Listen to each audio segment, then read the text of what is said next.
আশরাফ রাহিম, আপনাকে ধন্যবাদ।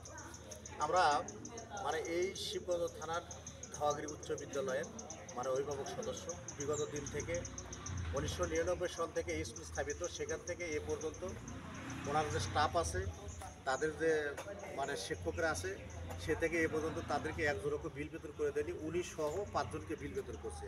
9 জন শিক্ষকের মানবতায় জীবন কাটাচ্ছে।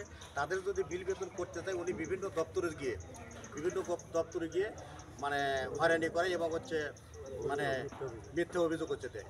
এ পর্যন্ত ও স্কুল করে না। বিগত সময়ে সে আওয়ামী লীগের একজন ছিল, আওয়ামী লীগের একজন ইউনিয়ন সভাপতি ছিল দেউল ইউনিয়নের।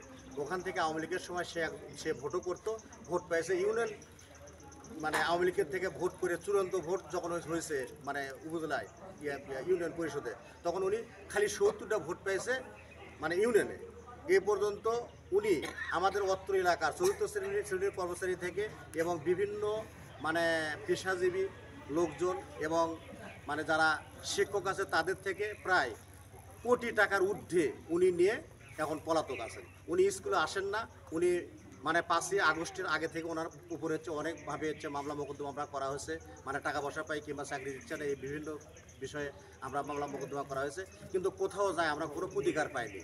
এ পর্যন্ত উনি পকেট কমিটি করে আসছে। তারপর আবার এখানে পকেট কমিটির উপরই একটা ভোট হলো। ভোট হওয়ার পরে আবার সে সভাপতি হলো, সেটা তো সরকারিভাবে সেটা আবার বিলুপ্ত হয়ে গেল। এ পর্যন্ত উনি আবার এই যে 5ই আগস্টের পরে দলীয় মামলা এই মামলাতে প্রায় 7-8 মাস বা 5-6 মাস জেল খেটে আসার পর থেকে আবারও আমরা কমিটি করতে যাচ্ছি বিভিন্ন দপ্তরে। উনি দরখাস্ত দিচ্ছে, সেটা আবার এখানে তদন্ত হচ্ছে। আর বিভিন্ন সময় উনি যতটা দুর্নীতি করছে আমাদের স্কুলের ফ্যান থেকে শুরু করে চেয়ার ব্রিঞ্চি এবং রাস্তার ইটে পর্যন্ত উনি ওনার বাড়িতে নিয়ে রেখে দিচ্ছে।